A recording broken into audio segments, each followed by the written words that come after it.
Okay, this is lecture number 5 of this particular subject called Unit Process of Extraction or Principles of Extractive Metallurgy. So today's topic will be mainly concerned with the metal extraction or production of metals in industry. So today basically the topics are what are the main materials required for production of metals. Hmm. So the first important one is the concentrate. Hmm. And we know the concentrate comes from the ore after mineral processing. Okay, and second one is the fuel, right? Unless until we give a fuel, we cannot generate heat energy. And we know for pyrometallurgical production of metals, we need high temperature. So burning of fuel will provide you high temperature or the energy, right? And reducing agent. So reducing agent is also essential for pyrometallurgical processes because we know that some ores are highly stable, some ores are intermediately stable, but uh, there is a limitation to go to a higher temperature. So we need a reducing agent so that this reducing agent will take away the oxygen part from the ore or the concentrate so that the metal will be free or it get reduced to the metal, right? And the flux is a particular raw materials which basically concern with the removal of the gangue. Huh. As we know, the gangue are the impurities or the unwanted materials present in the concentrate, fine, which needs to be removed during the metal extraction process. The flux will take care of this kind of gangue. So now we'll start with the concentrate for metal extraction, right? So concentrate is obviously, as I told, it is one of the product which obtained after mineral processing of the given ore, right? And if you remember, we have basically three kind of important ore available. That is oxide ore, halide ore, and sulfide ore, right? But the point is, if our ore is oxide and we'll get a oxide concentrate. So I'll write oxide concentrate,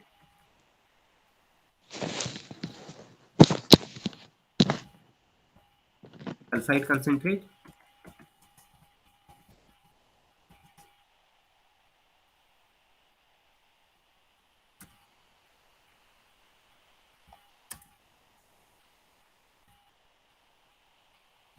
sulfide concentrate, and halide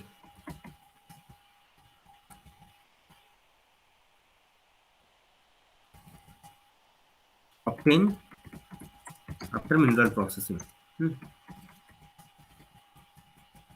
of given ores.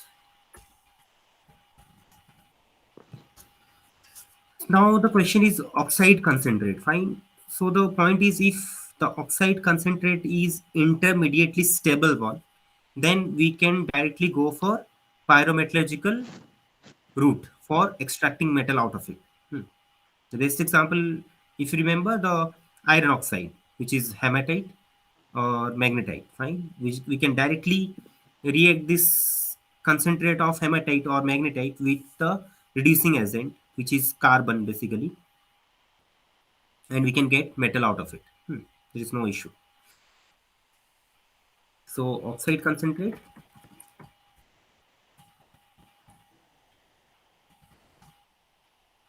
plus reducing agent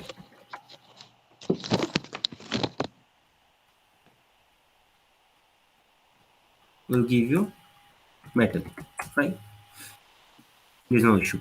But now the thing is, what if there are certain oxides which are basically highly stable oxides, and we understand if the oxide is a highly stable one, it needs very high temperature for reduction, and to go to that temperature is sometimes not feasible. We don't have any kind of reactors by which we can go to such a high temperature. And even if we have certain kind of reactors like electric arc furnaces, we can go to a very high temperature.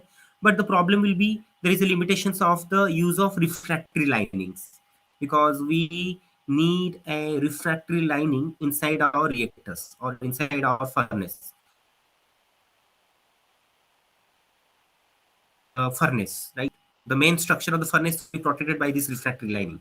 because these refractory linings means they are the materials which can withstand very high temperature, and they will not fuse, they will not melt at high temperature. So in other way I can say they protects the outer shell of the furnace. And they are also stable also. They are basically ceramics in nature. They are combination of oxides like that, having very high melting point. So suppose I want to deal with aluminum oxide, for example. So in that condition, aluminum oxide will be very highly, it is highly stable oxide. Suppose I want to deal with lithium oxides, that is also a very stable oxides. Similarly, if I want to deal with some other higher stable oxides like magnesium oxides, hmm, so these oxides are highly stable, and to extract metal out of it by using pyrometallurgical method is not so easy. There are many issues with that. Maybe that is another topic of discussion. I will discuss it in the next class, maybe. Most probably, what are the problem which is associated with the very stable oxide ores, right? So let me answer some.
Is it audible?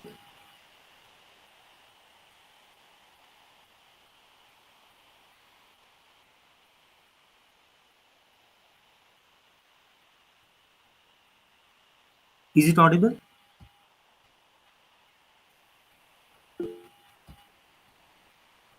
Okay, so there are some network issue. Okay,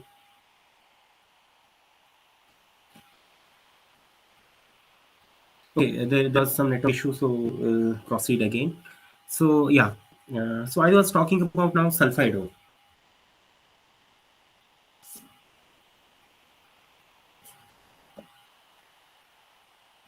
So I was talking about the sulfide ore, right?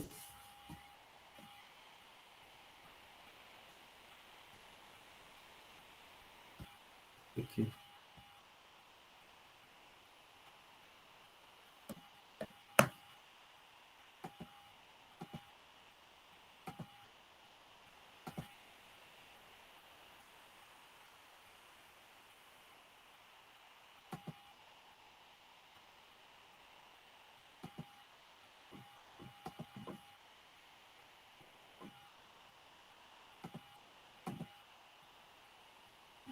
Okay. So I was talking about this sulfide ore right now. Huh? Sulfide ore consumption. Sulfide consumption. So if the concentrate is of sulfide ore, so the problem is what we cannot extract metal easily out of sulfide ore concentrate or sulfide ore. Right? So there are certain issues with that. One of the major issue is what? One of the major issue is while extracting metals out of sulfide ore or sulfide concentrate, there is a mutual solubility between sulfide and metal. So they are difficult to separate, right? That means suppose you are dealing with any metal sulfide, that metal sulfide is soluble in the metal itself, or metal itself soluble in the metal sulfide during pyrometallurgical extraction, right? So it is very difficult to separate metal and metal sulfides. So this is one of the major condition, and the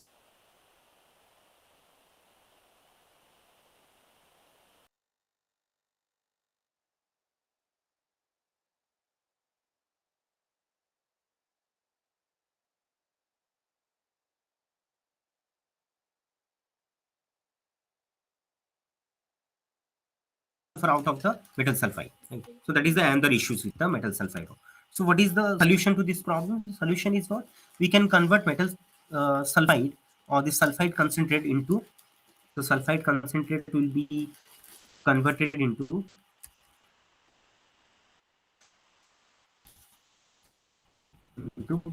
metal oxide first.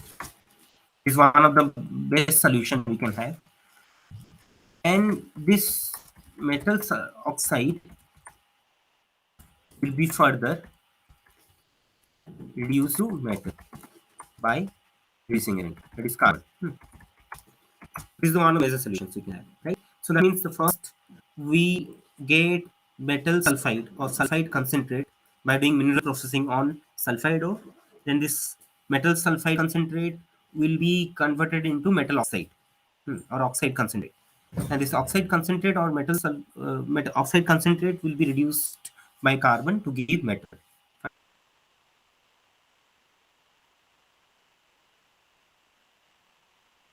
Right? Pressure also is there, right?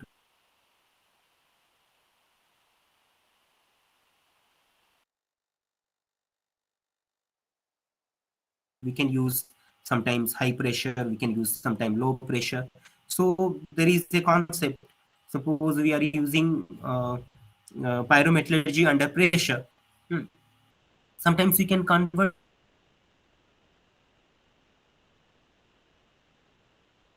certain sulfide directly into metal also, where we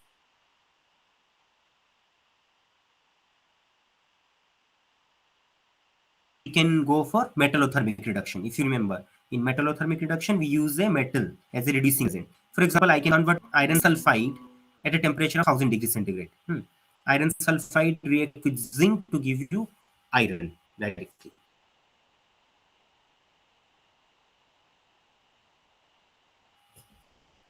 and zinc sulfide. So there is no issue with that. And this may be a your, like you can say this may be uh, uh, sorry, I don't remember exactly the reaction, but there are certain sulfides which can be directly converted to metal by using metal thermal reduction under pressure. You have to remember that. The example I don't remember that. Anyway, next is halide. Basically, for these halides, we prefer electrometallurgy sometimes. We go for electrometallurgy to extract metal out of that. Like we have sodium chloride, we can extract out of, we can sodium out of that. We have lithium chloride, we can extract metal out of that. Right? So some convert them into chlorides by reacting it with halogens. Right? Suppose For example, I have sodium oxide, for example, or I have lithium oxides. I can convert them into lithium chloride, sodium chloride, right, by reacting these oxides with chlorine, right, so that it becomes chloride. Then this chloride can be reduced to metal by electrometallurgy, where we use electricity. So these are the solutions. And suppose you are dealing with a complex ore. For example, you are dealing with a ore of titanium called ilmenite, where it is combined with iron oxide. Titanium oxide and iron oxide are both together. So there is a solution. What we can do, we can convert this particular ore into first halide. Hmm. Right. We can convert this ore into suppose titanium chloride first. Right. By converting it into titanium chloride, we can then reduce this titanium chloride by metallurgic reduction into metal.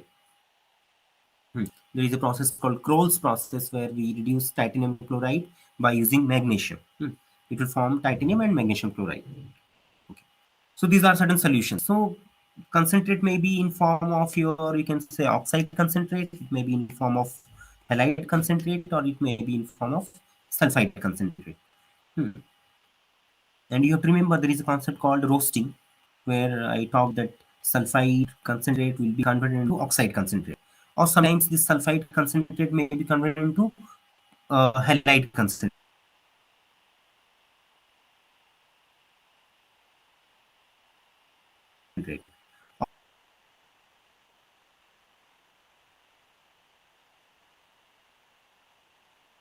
Or sometimes we convert oxides into halides also, right? So roasting process that is called. Then fuel, as I told, if we are extracting metals by metal method, we carbon as fuel, or we use hydrocarbon as fuel.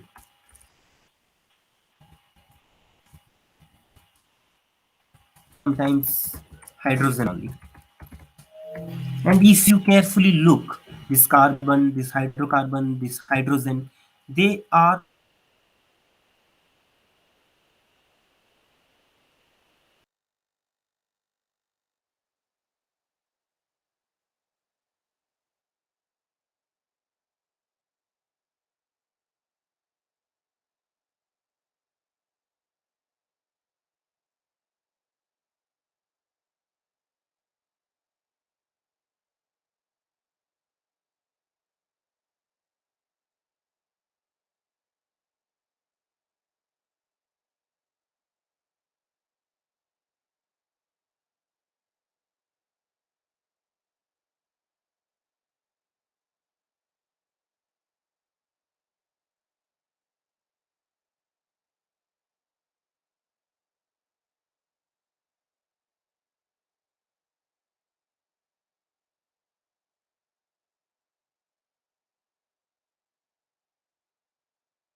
is it audible now?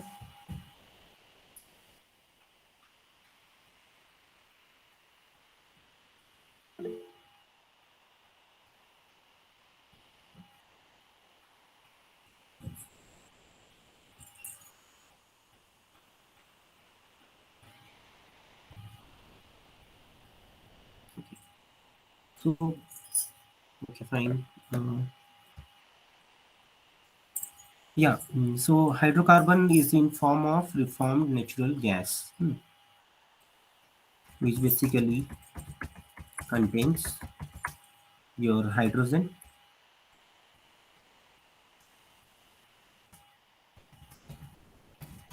and carbon monoxide.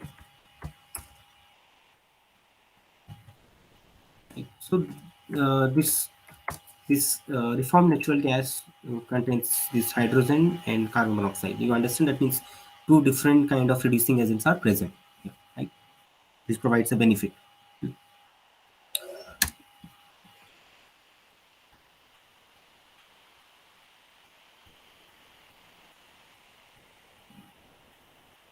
Then uh, hydrogen, we understand, right?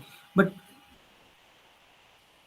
till now we are on the research that how to use hydrogen as a fuel and as a reducing agent because it is highly explosive and it has certain limitations also, right? Now we'll move to reducing agent. So reducing agent, as I told, the best reducing agent is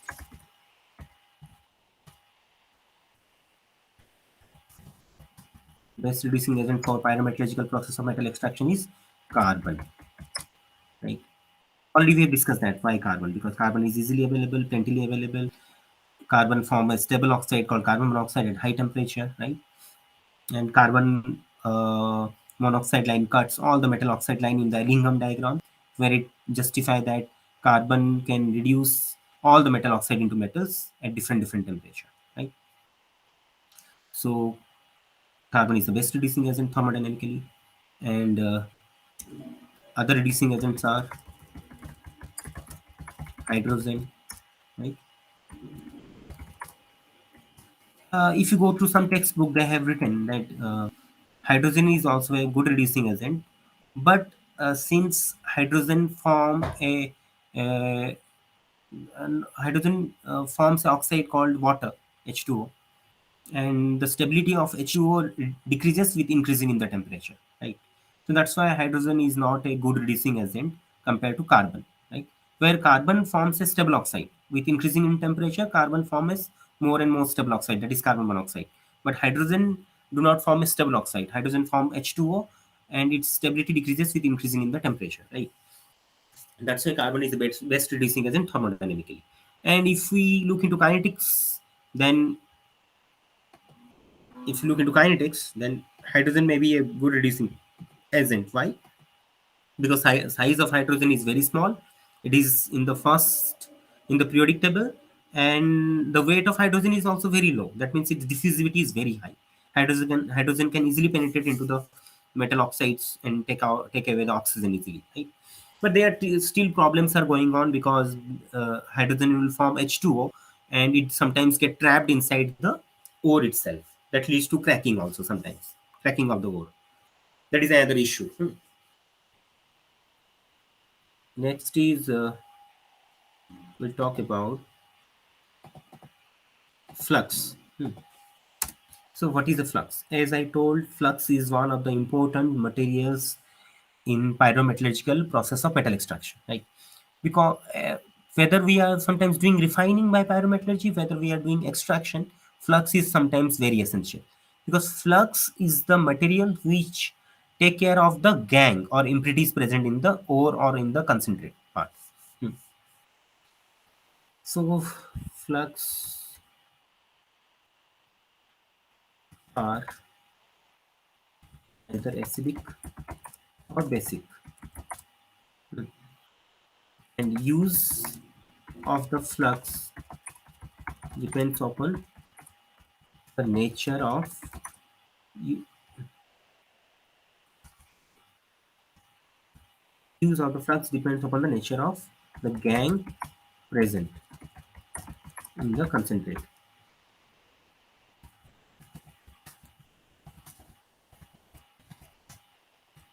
So if gangue is acidic, flux will be basic, and vice versa. That means if the gangue is basic, Flux will be acidic. The best example of flux are best example of flux.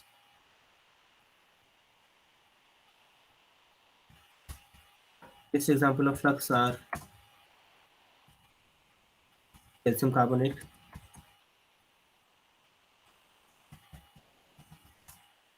dolomite. These are basic flux. Huh? Calcium carbonate will decompose to give you lime, CaO, and dolomite will decompose to give you CaO and MgO both, right?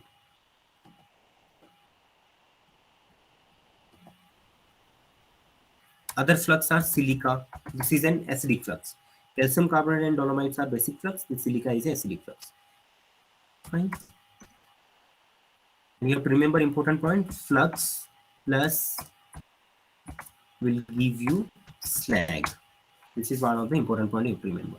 So flux will react with gangue preferentially present in the concentrate to give rise a low softening point compound or low melting point compound that is called slag. So the point is what? Basically the gangue which is present in the concentrate are not easily fusible. They have very high melting point, you can say, right? But the moment you are adding flux, the flux will react with this gang and it will form some ternary compounds or quaternary compounds sometimes, or a combination of many oxides or compounds will be there, so that the product will be having a low melting point. Right? So slag is fusible, but gang is not fusible. Fusible, easily fusible, you can write. Gang is not fusible, right? For example, I can say during the extraction of iron, the major gang is the silica and the alumina, right? Alumina have a melting point of like 2100 degrees centigrade, nearly. Not exactly, but nearly 2100 degrees centigrade. And silica have a melting point of nearly 1750 or 1730, right? But the flux we are using is the lime, for example. So the lime will react with this silica and alumina present in the iron ore concentrate to give you a slag. And if you measure the melting point of this slag, or the liquidus temperature, you can say the liquidus temperature of the slag will be nearly around 1250 or 1200 degrees centigrade. So you can imagine the gang is having a temperature of 1750 and 2100 degrees centigrade. But the moment we are using a flux, such as lime, and they react to form CaO, SiO2, and Al2O3, a ternary compound kind of thing, right? A mixture of oxides kind of thing, right? And this mixture of oxides or this mixture of this ternary compound will be having a melting point of only 1200 degree or 1250 degrees centigrade. So that means slag is feasible, but gang is not feasible. Or gang have very high melting point, or the slag have very low melting point. So this is the way by which slag get separated out of the metallic phase, right? And slag is also less denser compared to metal, right?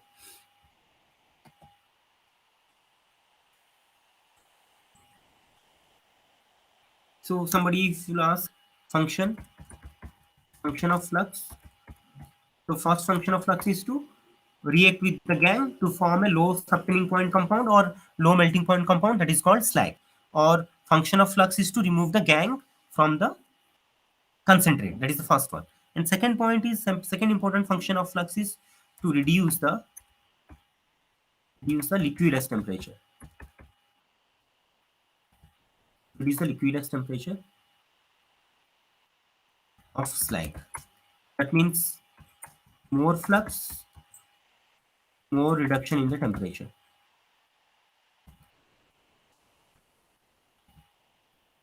of slag. Right? Flux also, another function of flux is reduces the viscosity. Flux also reduces the viscosity of slag. Basically, the nature of slag is what they are viscous in nature.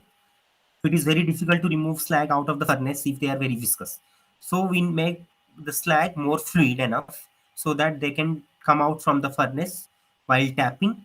Or sometimes problem will be what if they are viscous, there will be lot of metallic losses into the slag. Some metals get lost into the slag, right? So if there will be no good reaction between metallic phase and the slag phase, right? If we want a good reaction between interfacial reaction between metallic phase and slag phase, and we don't want to lose lot of metal, we want high yield, then we need to keep the slag more fluid enough, right? So flux reduces the viscosity of the slag. More flux, more fluidity of the slag, right? These are the functions of the flux.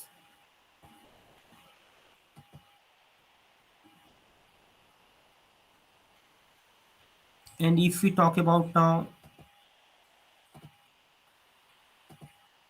the product of smelting. One product is, suppose I'm talking about slag. If already I talked about slag. Slag is like some people called it is a multi-component silicate. Slag is a multi-component silicate.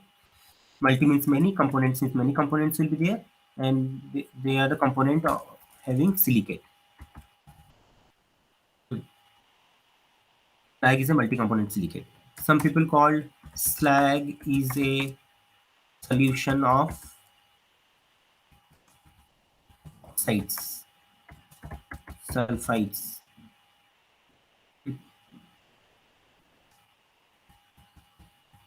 Oxides. So predominantly, I can write predominant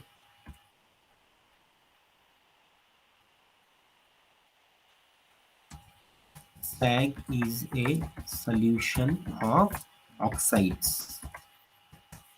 Like as I told, uh, like calcium oxide, silicon dioxide, aluminum oxides will be together. So all are oxides. They are together, right? So that is a slag. Similarly, multi-component silicate means a silicate network will be there present in the slag, which is a completely it is a hexagonal structure kind of thing. It is a very huge molecule, and you have to remember slag is highly viscous in nature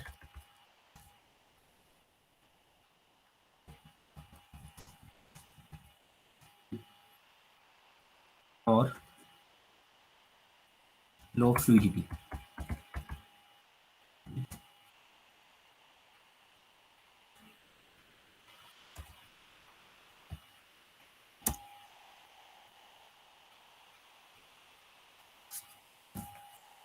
Slag is a giant molecule, you can say.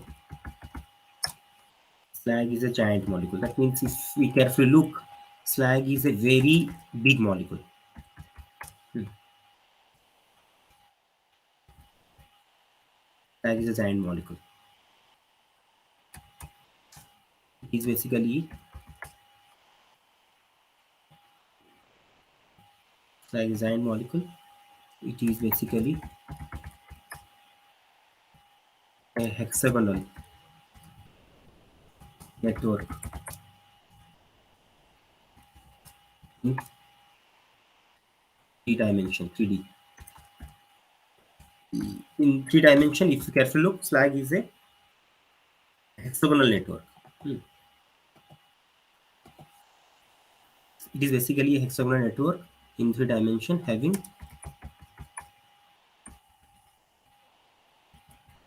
silicate. Having silicate. SiO for 4 minus unit. Huh? Silicate, that is SiO for 4 minus. Okay, SiO for 4 minus, you have to remember. Huh?